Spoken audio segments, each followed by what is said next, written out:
أعوذ بالله من الشيطان الرجيم وبه نستعين وعليه نتوكل والصلاة والسلام على أشرف الأنبياء والمرسلين أما بعد. Mga magulang at mga kapatid sa panampalataya, Assalamualaikum warahmatullahi wabarakatuh. At sa araw pong ito, ang ating pag-aaralan, mga magulang at mga kapatid sa panampalataya, ay patungkol po sa pang-anim na episode natin, na ito ang tuklasin natin ang tunay nitong ganda, na ang pag-usapan po natin o yung paksa po natin ngayon ay ang isa sa mga kagandahang turo ng relihiyong Islam, na ito ang pagiging makatarungan sa lahat. Pagiging makatarungan sa lahat ng mga nilikha. Maging makatarungan tayo sa lumikha sa atin, maging makatarungan tayo sa mga tao, maging ang mga Muslim at hindi Muslim, at ganoon din na maging makatarungan maging sa mga hayop na ito ay nilikha ng Allah subhanahu wa ta'ala. Kaya po makikita natin na sinabi ng Allah sa banal na Quran, Inna Allah ya'murukum bil adli wal ihsan. Tunay na katotohanan ng Allah subhanahu wa ta'ala ay inutusan kayo na maging makatarungan at maging mabuti sa lahat. Yan po ang isa sa mga aral ng Islam, na ito ay maging makatarungan tayo sa lahat ng mga nilikha ng Allah subhanahu wa ta'ala. At isa po sa mga bagay na ito ay nagpapahiwatig ng Allah subhanahu wa ta'ala at ang relihiyong Islam ay itinuturo niya ang pagiging makatarungan, ay ang sinabi ng Allah sa banal na Quran, ba'da a'udhu billahi minasyaitanir rajim, la yukallifullahu nafsan illa wus'aha, suratul Baqarah. Sinabi ng Allah na hindi ipinag-uutos ng Islam ang mga bagay na hindi kaya ng isang tao. Sa ibang aya ay sinabi ng Allah, la yukallifu nafsan illa wus'aha. Hindi inoobliga ng Allah subhanahu wa ta'ala sa isang tao ang mga bagay na ito ay hindi niya kaya. Kaya sa Islam, kapag hindi natin kayang magsagawa ng hudu, halimbawa tayo ay may sakit, pwede tayong gumamit ng tayammum, o walang tubig, pwede tayong gumamit ng tayammum. Kung wala tayong makain, ay pwede tayong kumain ng ipinagbawal, halimbawa ng baboy, kung wala talaga tayong makain. Kung halimbawa ay yun ang ikakabuti ng ating sarili, na wala na tayong ibang paraan para mabuhay kung maliban sa bagay na ito. At ganoon din na maraming mga bagay na kapag tayo ay nandoon na at hindi natin kaya ang bagay na yon, ay hindi pinag-utos sa atin ng Islam na pahirapan natin ang ating mga sarili, kundi gawin natin yung kaya natin. So isa po sa pagiging makatarungan ng Islam ay inutos lamang sa atin ang mga bagay na ito ay kaya natin. Ito ay kaya natin. Ganun din na sinabi, isa rin sa mga bagay na nagpapahiwatig na ang relihiyong Islam ay natuturo ng pagiging makatarungan ay ang mga batas sa Islam, na ito yung qisas. Marami hindi nakakaalam sa anong tinatawag na qisas. Ang sinabi sa banal na Quran, walakum fil qisasi walakum fil qisasi hayatu ya ulil albabi la'allakum tattaqun. Sinabi ng Allah sa banal na Quran na tunay na sa pamamagitan ng qisas ay magkakaroon kayo ng buhay, matiwasay na pamumuhay. Ang qisas ay ito po yung kapag ang isang tao ay halimbawa kumitil ng buhay na ito ay kanyang sinasadya, ay ganun din ang kanyang kabayaran, na siya rin ay papatayin dahil sa kanyang sinasadya na pagpatay ng buhay. Ganun po ang halaga ng buhay sa relihiyong Islam. Kaya makikita po natin sa mga lugar, halimbawa ng lugar ng Saudi Arabia, na kapag ang isang tao ay sinadya niyang pumatay, ay buhay po ang kapalit.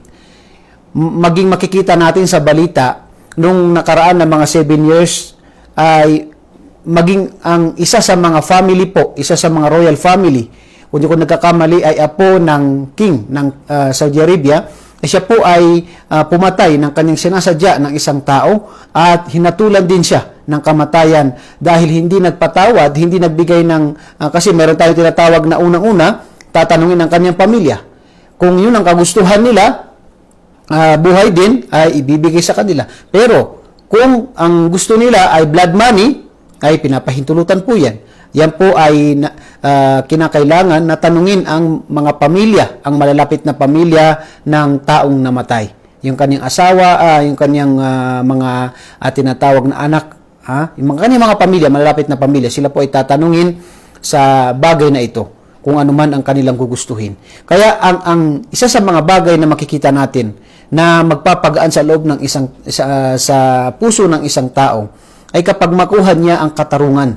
Halimbawa po sa buhay na kinitil ni Hitler, ilang milyon ang pinatay ni Hitler. Pero hindi mo makukuha yung tinatawag na tunay na katarungan maliban lamang sa relihiyong Islam. Maliban sa paniniwala o yung tinatawag na batas ng relihiyong Islam. Marami na kapag mayaman, lalo na sa panahon natin, kapag mayaman at saka ma-impluensya, makakalaya din siya. Makukulong siya, maaari 1 taon, 2 taon dahil sa kanyang ginawang krimen, pero dahil malakas ang kanyang abogado, mayaman siya, ma-impluensya siya rin ay makakalaya. Kaya sa relihiyong Islam, ito po ang isa sa pinakamaganda makikita natin na turo ng relihiyong Islam na kapag ikaw ay umutang ng buhay, ay kapalit din ay buhay. Maliban lamang kung ito ay nagpatawad ang pamilya ng namatayan o kaya ay ginusto nila ang blood money.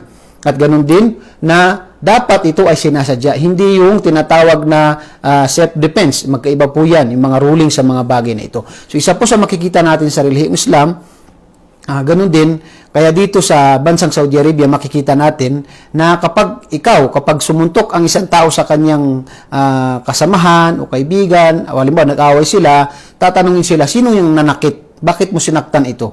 Ngayon, tatanungin sila, ano bang gusto mo yung nasaktan? Anong gusto mo? Gusto mo ba yung kisas? Halimbawa na pabayarin siya sa mga sa'yo, yung halimbawa sinuntok ka niya, nagpagamot ka, so aanuin ito ng Sharia kung ano yung mga bagay na dapat ipabayad doon bilang isang kisas doon sa mga tao na gumawa ng masama. So ito po yung kisas ay sinabi sa Quran na magiging maganda yung pamumuhay niyo rito. Kaya yun din ang nagiging problema sa atin sa Pilipinas dahil yung batas na hindi natin yung katarungan na hinahanap natin hindi natin makuha sa karamihang pangyayari. Kaya po maraming mga movies na ang title niya ay ilagay mo sa iyong kamay ang iyong batas, mga ganyan. Dahil kapag halimbawa ang isang tao ninakawan, pinatay, hindi niya rin makuha ang kanyang tinatawag na hustisya. Hindi po halimbawa tulad dito sa Saudi Arabia na isa sa mga napansin ko na kapag ang isang tao ay halimbawa may pinatay o kaya may sinaktan, may parusa po sa mga tao ito. At ikaw bilang isang tao, maghihintay ka lang hanggang sa mahuli yung gumawa ng krimen at mayroong justice dito, mayroong tinatawag na dadaan siya sa proseso. At karamihan dito ay nabibigyan ng tinatawag na solusyon at hustisya yung mga tao na naghahanap ng hustisya.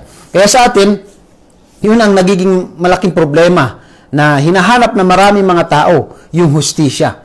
Dahil karamihan sa atin na nangyayari ay pumatay, pero pagkaraan ng ilang taon nakalaya o kaya hindi mahuli hanggang ngayon, hindi mahuli, ilang taon na, halos mamatay na yung halos mamatay yung tao na pumatay, pero wala pa rin hustisya ang nakukuha ng isang tao dahil wala yung tinatawag na mga ganitong rulings na yung kisas. At ganun din na maraming mapapansin natin dahil sa batas ng tao ang nasusunod ay karamihan sa atin kapag ikaw ay mayaman, ma-impluensya, walang katarungan na makukuha ng hustisya ng mga karamihan na mahihirap. At ganoon din, ang isa sa mga pagiging makatarungan ng relihiyong Islam ay hindi paparusahan ng Allah subhanahu wa ta'ala ang mga tao na sila ay hindi dumating sa kanila ang turo ng Islam. Hindi dumating sa kanila ang turo ng Islam. Kaya sinabi po ng Allah sa banal na Quran na kanyang sinabi, wa ma kana rabbuka muhlikal qura hatta yab'atha fi ummiha rasula. Hindi paparusahan ng Allah subhanahu wa ta'ala ang isang lugar, maliban lamang sa dumating sa kanila ang mensahe ng Allah subhanahu wa ta'ala. Ganun din sa ibang aya na sinabi ng Allah subhanahu wa ta'ala, وَمَا كُنَّا مُعَذِّبِينَ حَتَّى نَبْعَثَ رَسُولًا. Hindi namin paparusahan ang mga tao maliban lamang sa dumating sa kanila ang mensahe ng Allah subhanahu wa ta'ala. Dumating sa kanila ang mga mensahero ng Allah subhanahu wa ta'ala, ngunit sila ay tumanggi. Kaya nga, nabanggit sa hadith ni Propeta sallallahu alaihi wasallam na sinabi ni Propeta sallallahu alaihi wasallam sa isang sahaba na kanya sinabi, hal tadri ma haqqullah 'alal ibad? Sinabi ng Propeta sallallahu alaihi wasallam kay Muad na isang sahaba, na alam mo ba kung ano ang karapatan ng Allah subhanahu wa ta'ala sa kanyang mga alipin? Sinabi ni Muad na ang Allah at ang kanyang propeta ang nakakaalam sa bagay na ito. At sinabi ni Propeta sallallahu alaihi wasallam na ang karapatan ng Allah sa kanyang alipin ay sambahin lamang siya. At ang karapatan naman ng alipin sa Allah, subhanallah, tayo ay nilikha ng Allah subhanahu wa ta'ala, pero binigyan tayo ng karapatan sa Kanya, na ito ang sino man ang sumamba kay Allah subhanahu wa ta'ala ay hindi niya paparusahan. Sino man ang sumamba kay Allah at hindi gumawa ng pagtatambal sa Kanya, ay hindi siya paparusahan ng Allah subhanahu wa ta'ala. Kahit tayo nilikha ng Allah subhanahu wa ta'ala, binigyan tayo ng karapatan. Actually, kung titingnan natin, tayo ay nilikha ng Allah. Tayo ay pagmamayari ng Allah subhanahu wa ta'ala. Pero ganun pa man, binigyan tayo ng freedom. Binigyan tayo ng Allah subhanahu wa ta'ala na pumili anong gustuhin natin. Pero pinadalahan tayo ng mga propeta. Pinadalahan tayo ng mga, sa panahon natin ngayon, marami tayo mangangaral na nagtuturo ng kabutihan, nagtuturo ng pagsamba sa nag-iisang tagapaglikha. Kaya kung tayo ay hindi sumunod, ito ay nasa sa atin. Kung nakita natin, lalo na yung mga sumasamba sa mga ribulto, sumasamba sa mga nilikha, sumasamba sa mga tao, sumasamba sa ano pang mga nilikha ng Allah subhanahu wa ta'ala, sila ay dumating sa kanila ang mensahe ng Allah, sila ay binigyan ng tamang pag-iisip na alam mo na ito ay isang bagay na nilikha, pero hindi nila ito ginamit, kaya nararapat lamang na sila ay parusahan dahil sa hindi nila ginamit at hindi sila naging makatarungan kay Allah subhanahu wa ta'ala. Wa ma khalaqtul jinna wal insa illa liya'budun. Sinabi ng Allah, walang dahilan ng pagkalika sa mga jin at saka sa mga tao maliban sa sila ay sumamba lamang sa dakilang tagapaglikha. At ang Allah subhanahu wa ta'ala, yun lang, binigay sa atin ang lahat ng bagay. Lahat ng meron tayo ngayon, ito ay nagmula kay Allah subhanahu wa ta'ala. At wala siyang hiningi maliban sa sambahin mo lamang siya na nag-iisa. Na ito ay logic sa isang tao. Nasambahin mo ang sinong lumikha sa iyo, sino nagbigay sa iyo ng biyaya, sino ang lahat ng bumuhay sa iyo. Lahat ng bagay na ito ay ang gusto lang ng Allah subhanahu wa ta'ala ay tayo ay sumamba na nag-iisa. Kaya kapag ang tao hindi siya naging makatarungan sa lumikha sa kanya, ay tunay na siya ay paparusahan ng Allah subhanahu wa ta'ala. Ito ay pagiging makatarungan dahil nagpadala siya ng mga mensahero, nagpadala siya ng mga nagtuturo, nagpadala siya ng gabay, pero tayo ay hindi sumunod. Kaya ang tao na ito ay pinili niya ang kanyang kaparusahan sa araw ng paghukom. At ganun din, makikita natin ang pagiging makatarungan sa batas ng Islam dahil ito ay isinasabuhay sa lahat. Maging ang pamilya ng propeta sallallahu alaihi wasallam, sino man ay kapag nalabag niya ang batas ng Islam, ito ay nararapat na makuha niya ang kaparusahan kapag siya ay lumabag sa batas ng relihiyong Islam. Kaya sa panahon ng propeta sallallahu alaihi wasallam, si Usama, na isa sa pinakamalapit kay propeta sallallahu alaihi wasallam, itong si Usama, isang sahaba, merong isang babae na itong babae na ito ay nagnanakaw. Itong babae na ito ay galing sa malaking pamilya. Pero ang kanyang kaugalian ay kapag meron siyang hinihiram na gamit ay hindi na ibinabalik. Ninanakaw na itong mga gamit na ito. At nagreklamo yung mga tao sa kanya na ninakawan niya. Kaya dumating itong mga pamilya niya kay Usama dahil alam nila na malapit siya kay propeta sallallahu alaihi wasallam upang maging koneksyon nila, upang hindi maparusahan itong babae na ito. At nung si Usama ay kausapin niya si propeta sallallahu alaihi wasallam upang maging tagapamagitan, sinabi ni propeta sallallahu alaihi wasallam na siya ay nagalit si propeta sallallahu alaihi wasallam. Kanyang sinabi na ikaw ay mamamagitan sa tinatawag na batas ng Allah subhanahu wa ta'ala. At sinabi sa kanya ni propeta sallallahu alaihi wasallam, siya ay tumayo at nagbigay ng sermon at kanyang sinabi na wallahi, sabi niya, wallahi ako ay sumusumpa kay Allah subhanahu wa ta'ala na kung si Fatima na anak ko, anak ni propeta Muhammad sallallahu alaihi wasallam ay magnakaw, ay tunay na siya ay paparusahan ko katulad ng ibang mga tao. Ganun ang Islam. Ganun ang turo sa atin ng Islam. Hindi yung karamihan na kapag mahihirap, halimbawa nangyari sa atin sa Pilipinas, kapag mahihirap ay magkaroon ng penalty o yung traffic violation, ay huhulihin agad, lalagyan ng ticket. Pero kapag pamilya ni congressman, pamilya ni mayor, pamilya ni governor, pamilya ng senator, agad na palalabasin o kaya So, ito yung hinahanap ng tao na dapat na makikita mo lang sa relihiyong Islam, yung tinatawag na pagsasabatas sa batas ng Islam na ito ay para sa lahat.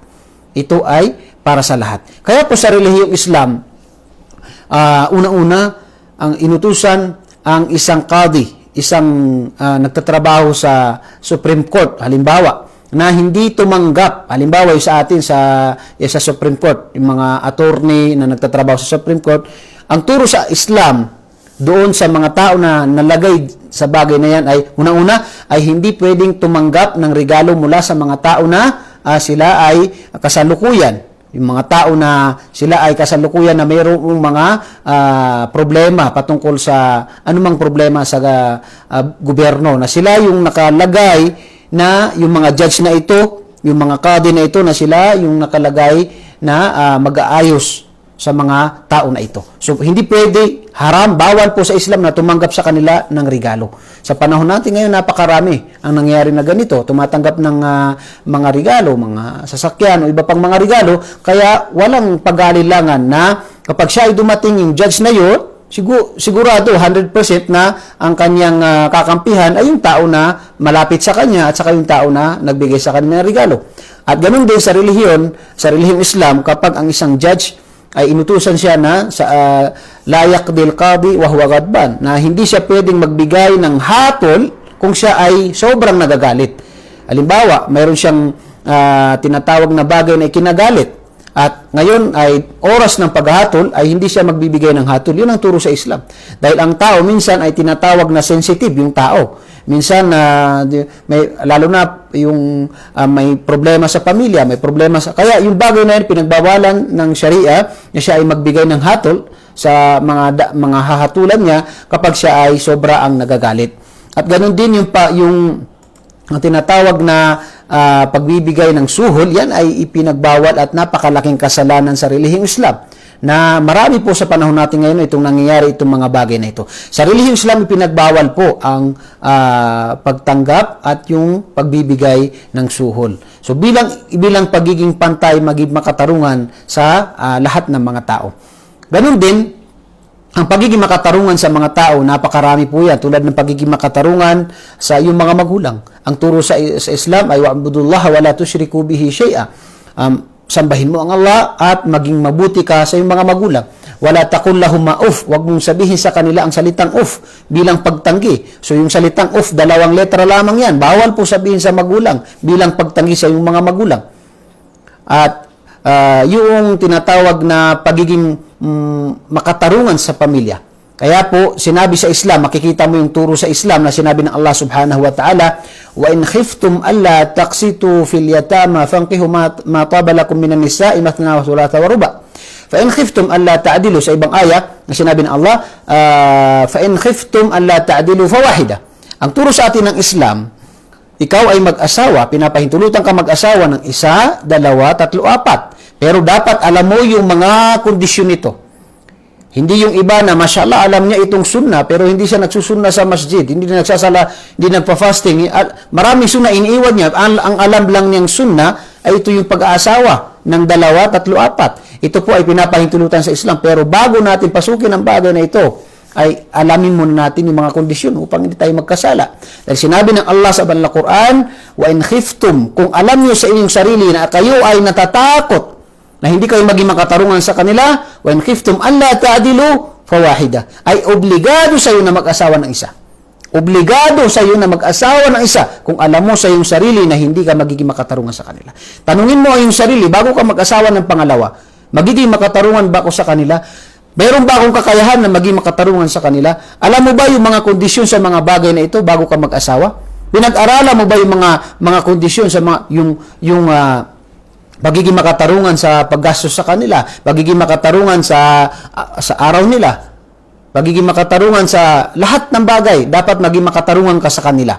At dapat bago ito mo pasukin, alam mo ang sinabi ng Allah, alamin mo ang sinabi ng Allah, wa in khiftum alla ta'dilu fawahida. Kung ikaw ay matakot sa iyong sarili, alam mo sa iyong sarili na hindi ka magiging makatarungan, mag-asawa ka, obligado ka mag-asawa ng isa, hindi ka pwede mag-asawa ng pangalawa, pangatlo o pang-apat. Marami sa atin, Masya Allah, nag-asawa ng 2, 3, pero subhanallah, minsan hinihiwalay na yung isa, minsan wala na siyang gastos sa isa. Bahala na yung babae sa sarili niya, sa anak niya. Ito ay kasalanan kay Allah subhanahu wa ta'ala. Kahit sinabi ng Allah, wa in khiftum alla ta'dilu fawahida. Kung hindi mo kaya maging makatarungan, bago ka mag-asawa, sinabi na bago ka mag-asawa, kung alamin mo sa sarili mo, at kung hindi mo kaya, huwag mo nang pasukin ang bagay na ito. Bakit? Dahil yan ay utos ng Allah subhanahu wa ta'ala na mag-asawa ka ng isa. At ganoon din sinabi sa hadith ni Propeta sallallahu alaihi wasallam, sino man ang may 2 asawa na hindi siya naging makatarungan ng isa sa kanila, ay darating siya sa kabilang buhay na ang parusa niya ay ang kabilang katawan niya ay hindi na maigalaw. Nakatabingi ang kanyang katawan at ito ay parusa sa kanya. Makikita siya ng mga tao sa kabilang buhay na yun ang parusa niya at malalaman ng mga tao na hindi siya naging makatarungan sa isa sa kanyang mga asawa. Kaya mag-ingat po tayo, lalo na sa mga kalalakihan. Napakarami pong may dumarating na mga tanong, mga reklamo. Una-una nag-asawa, hindi gumagastos sa kanyang pamilya, hindi naging makatarungan sa oras sa kanyang pamilya, sa kanyang mga anak. Allahul musta'an. Huwag natin pasukin ang isang bagay maliban lamang sa ito ay alam natin na makakaya natin at ito rin na nalaman natin yung mga kondisyon niya.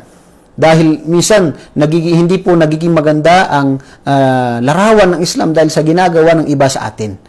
At ganoon din yung pagiging makatarungan sa mga anak. Hindi pagiging makatarungan sa mga anak. Sinabi ng Propeta sallallahu alaihi wasallam sa kanyang hadith noong si Bashir ay dumating sa kanya kasama ang kanyang asawa, na ang kanyang asawa ay itong si Bashir ay gusto niyang regaluhan si Nu'man ng maaring ito ay farm o lupa o ano yung gusto niyang iregalo. At sa bagay na ito ay gusto ng nanay ni Nu'man na maging saksi si Propeta sallallahu alaihi wasallam. At noong dumating sila kay Propeta sallallahu alaihi wasallam, tinanong ni Propeta sallallahu alaihi wasallam si Bashir, lahat ba ng anak mo ay binigyan mo ng ganito? Sinabi niya, hindi. Sinabi ni Propeta sallallahu alaihi wasallam na hindi ako sasaksi sa ganyang mga bagay. Kaya sinabi ni Propeta sallallahu alaihi wasallam sa kanyang hadith na wattaqullaha wa'dilu baina auladikum. Matakot kayo kay Allah subhanahu wa ta'ala at maging makatarungan kayo sa inyong mga anak. Maging makatarungan sa iyong mga anak. Hindi yung, minsan nararamdaman natin na ito yung tao na yung may mga anak tayo na dahil mabuti sila, dahil sila, mas mahal natin, pero dapat maging makatarungan pa rin tayo sa kanila. Dapat bilang isang magulang ay ipakita mo sa kanila na mahal mo sila lahat. Iparamdam mo sa kanila, mahal mo sila lahat. At ipakita mo sa kanila, lalo na sa pakikitungo sa kanila, na minsan may mga anak tayo na hindi maganda yung kanyang pag-ugali, natin sila, iparamdam natin sa kanila na ganun pa man sila, mahal natin sila. Pero baguhin natin, payuhan natin sila sa kanilang ginagawang hindi mabuti. Maging mabuti sila, payuhan natin sila. Pero ipakita natin sa kanila, iparamdam natin sa kanila, lalo na sa pagbibigay natin sa kanila ng tinatawag na mga regalo, anumang mga bagay, maging makatarungan po tayo sa kanila.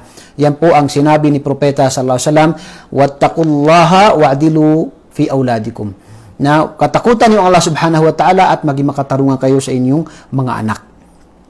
At ganoon din sa pagiging makatarungan sa kapitbahay na sinabi sa hadith ni Propeta sallallahu alaihi wasallam na hindi magiging mananampalataya ang isa sa inyo kapag hindi naging mapayapa ang kanyang kapitbahay sa kanyang kasamaan sa kanyang mga gawain. So, dapat po ay maging makatarungan tayo sa ating mga kapitbahay, maging mabuti tayo sa pakikitungo sa kanila. At maging makatarungan din yung mga namumuno sa pinamumunuan. Marami po sa atin, wallahul musta'an. Sa panahon natin ngayon, alam niyo po ba kung ano ang pinaka-delikadong hadith na sinabi ni Propeta sallallahu alaihi wasallam? Na sinabi sa hadith ni Propeta sallallahu alaihi wasallam, sino man ang tinatawag na mayroon siyang pinamumunuan at hindi siya naging makatarungan sa kanila, darating sa araw na paghukom, maklulan la yafukkuhu. Ito ay napakalaking kasalanan sa relihiyong Islam, hindi pagiging makatarungan. Pagdating sa kabilang buhay, ano ang sasabihin mo sa Allah subhanahu wa ta'ala kapag ikaw ay tinanong sa iyong pinamumunuan? Sa araw ng paghukom na wala tayong pati mga kabutihan natin, ibibigay natin sa ating mga pinamumunuan. Ilan sa atin, halimbawa sa panahon natin, naging barangay chairman, ang tulong kinakain niya, tulong sa mga tao. Ang mga mayor, mga tulong na kinakain ng mga politician, na Allahul Musta'an, hindi ko nilalahat, pero kadalasan ay ito nangyayari. Kaya makikita natin, mabilis yumaman ang mga ibang mga politician na hindi natatakot kay Allah subhanahu wa ta'ala. Hindi po ibig sabihin na ipinagbabawal ang pamumuno, pero maging makatarungan po tayo. Isa po sa mga katangian na pinipili sa mga pinuno ay as-sadiq al-amin, yung ang katangian ng propeta sallallahu alaihi wasallam na pagiging tapat at pagiging makatarungan. Yung pagiging tapat at pagiging makatarungan. Isa ito sa mga dapat katangian kapag tayo ay pipili ng pinuno. Kaya lang nagiging problema ay paramihan ng pera. Kung sino man ang may pera na namigay ng 1,000, 2,000, 5,000, sila ang nananalo. Kaya ganun din ang gagawin ng politician na yun, yung pinuno na yun, kukunin niya yung pera ng kaban ng bayan. Na ito ay pagtutulungan sa tinatawag na kasamaan. Sinabi ng Allah, wa ta'awanu 'alal birri wat taqwa. Magtulungan kayo sa pagkatakot kay Allah at kabutihan. Pero ang nangyari hindi. Nagtutulungan tayo sa kasamaan. Ang nanalo dahil sa nagbibigay ng pera, tinatanggap naman ng tao na ito ay haram, bawal. At ganoon din na kapag nanalo din ng politician, makita natin yung daan 3 years yung wala siyang natapos at kinakain niya ang pera ng bayan, pera ng mga tao. Pagdating sa kabilang buhay, ano ang sasabihin natin kay Allah subhanahu wa ta'ala? Ano ang sasabihin natin kapag tinanong tayo sa araw ng paghukom na ikaw ay nilagay ko diyan? Sinabi ng Allah, sinabi ng propeta sallallahu alaihi wasallam, kullukum ra'in wa kullukum mas'ulun an ra'iyati. Lahat kayo ay nangangalaga at lahat kayo ay tatanungin sa inyo pinapangalaga. Lahat tayo ay tatanungin sa lahat ng ginagawa natin. Paano pa kaya sa pagdating sa kabilang buhay?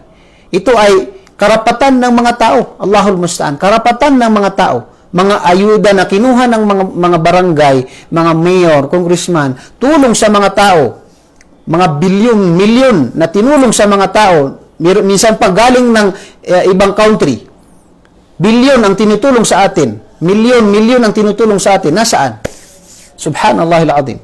Kaya ang hinahanap natin kapag tayo ay pipili ng pinuno ay makikita natin yung pagiging tapat at magiging makatarungan. Yan po ang turo sa Islam. At palagi tayong pinapaalalahanan na matakot tayo dahil sinabi sa hadith ni Propeta sallallahu alaihi wasallam na katakutan mo ang pagiging hindi makatarungan dahil ang pagiging hindi makatarungan ito ay kadiliman sa araw ng paghukom. Ano ang mangyayari sa kabutihan ng tao kapag pagdating sa kabilang buhay ay ang kayamanan ng taong bayan ay kinuha. Wala nang matitira sa tinatawag na mga kabutihan ng tao. Dahil kinuha niya ang lahat ng tinatawag na karapatan ng mga tao. Maging makatarungan po tayo. Lalo na sa mga nalagay sa posisyon. Nalagay, tayo ngayon ang pinili, binigyan ng pagkakataon ng Allah subhanahu wa ta'ala makatulong sa kapwa natin. Pero kapag hindi tayo maging makatarungan, yan po ay napakalaking kasalanan. At sa kabilang buhay, ito ay pananagutan natin.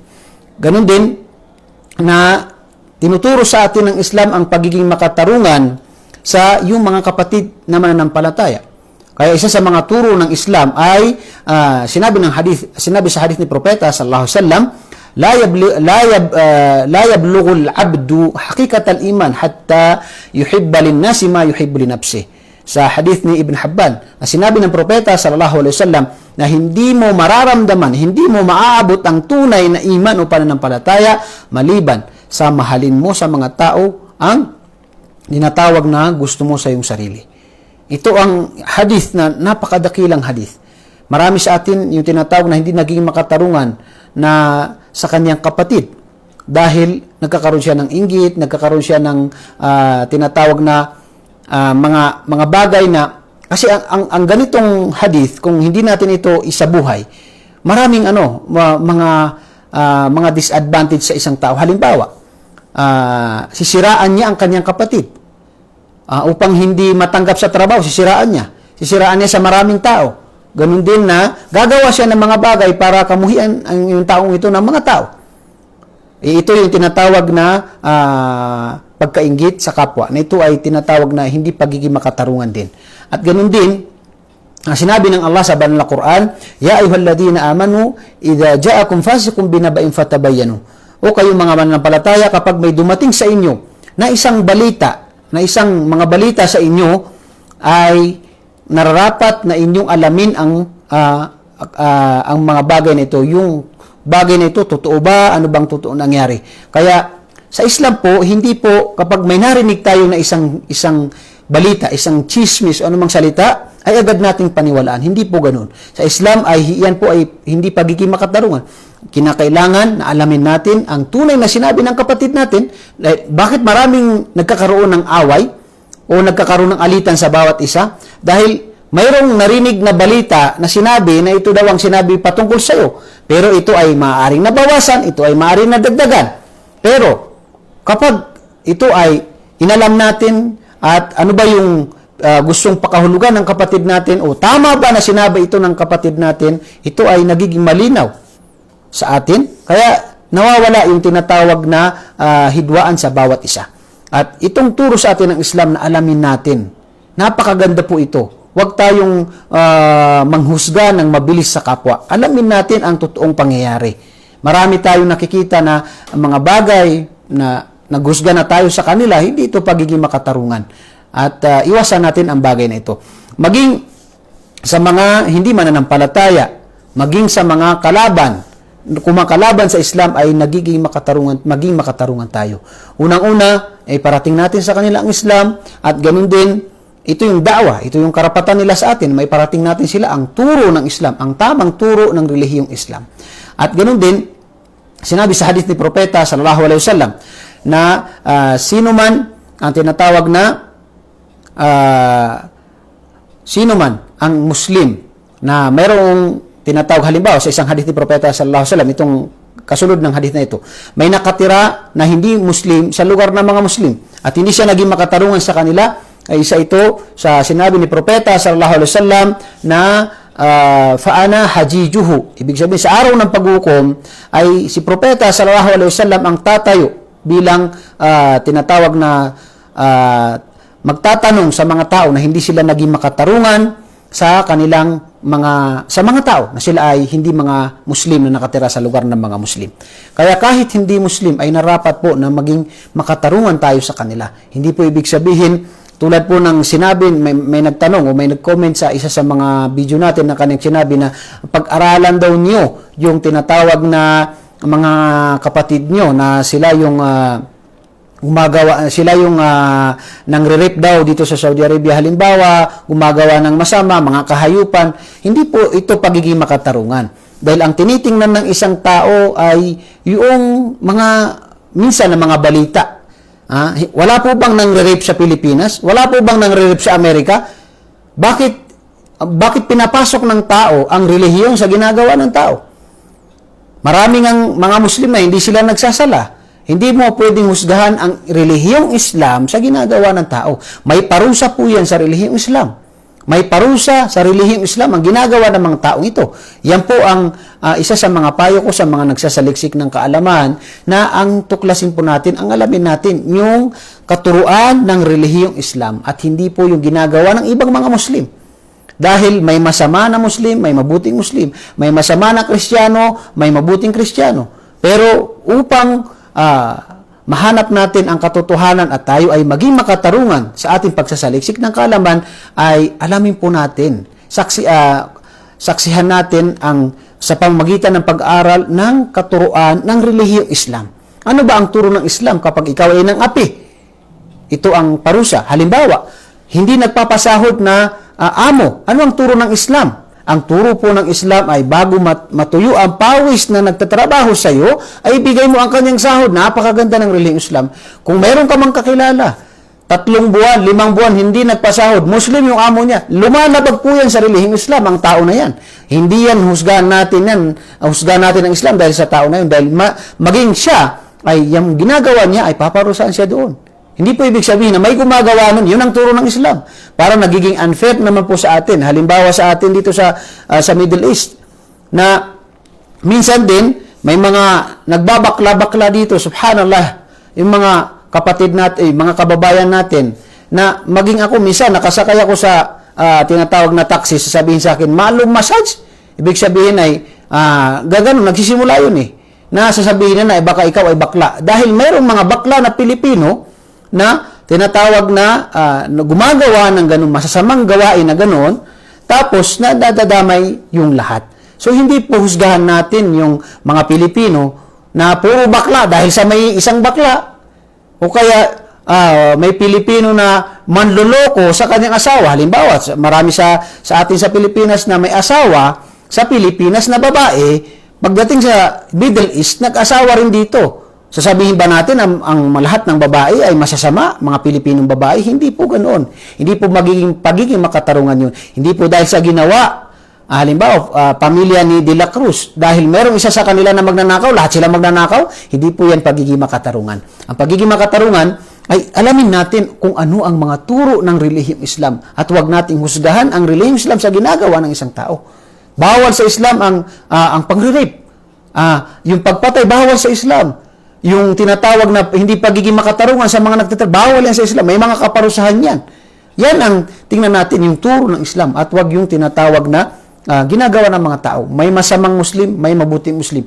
May masamang Kristiyano, mayroon pong mabuting Kristiyano. So, ang titingnan natin kapag tunay tayong magiging magsasaliksik ng kaalaman at magiging makatarungan ay ang mga turo ng relihiyong Islam at hindi yung ginagawa ng ilan sa mga tao. At sa Islam, maging ang mga hayop ay kinakailangan na maging makatarungan ka sa kanila.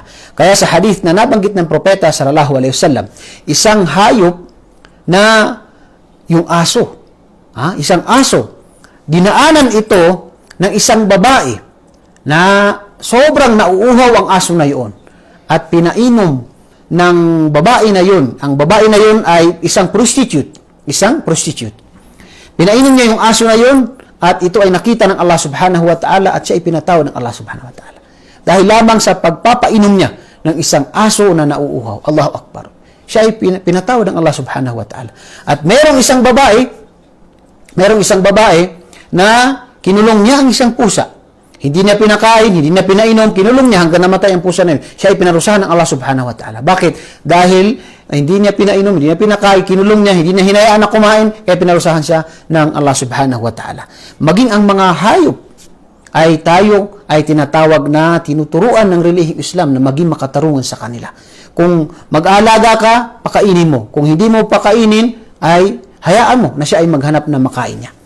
Kaya po sa Islam, maging makatarungan, yan po ang turo ng Islam. At hindi po maging pantay. Magkaiba po ang pagiging pantay sa pagiging makatarungan.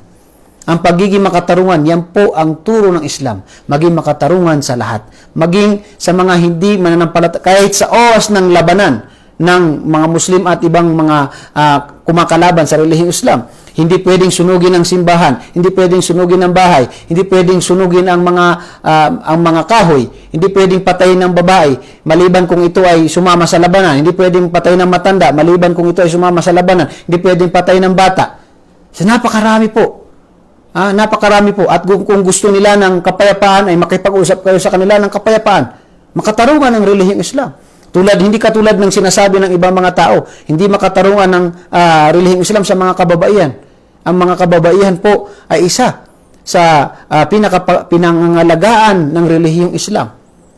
Kaya nga po, ang karapatan ng nanay sa kanyang anak sa relihiyong Islam ay sinabi ni Propeta sallallahu alaihi wasallam nung may nagtanong sa kanya, sino ang pinakaunang pakikitunguhan ko na mabuti? Anong sinabi ng Propeta? Ang iyong ina, pagkatapos ang iyong ina, pagkatapos ang iyong ina.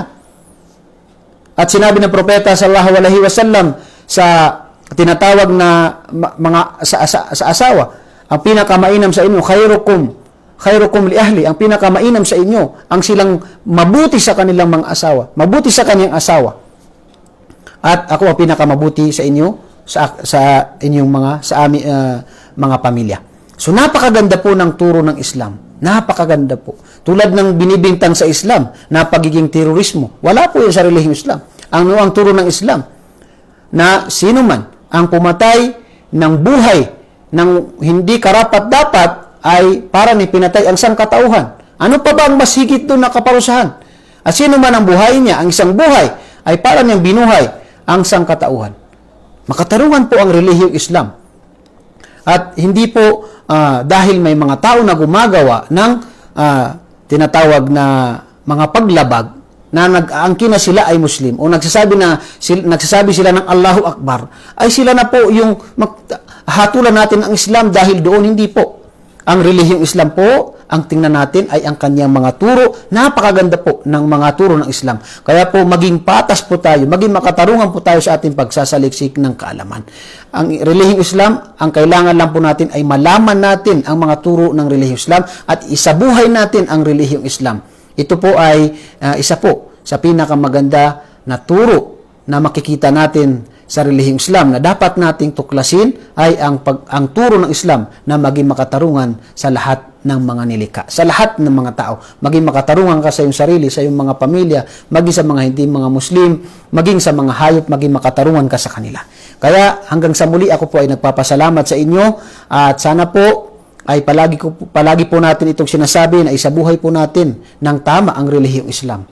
Sa mga nagsasaliksik naman ng kaalaman, husgahan po natin ang Islam sa mga turo nito at huwag po nating titingnan. Husgahan ang Islam sa ginagawa ng iilan na mga Muslim na ito ay lumalabag sila sa relihiyong Islam. Sana po ay nakapulo tayo ng aral sa araw na ito. Assalamualaikum warahmatullahi wabarakatuh.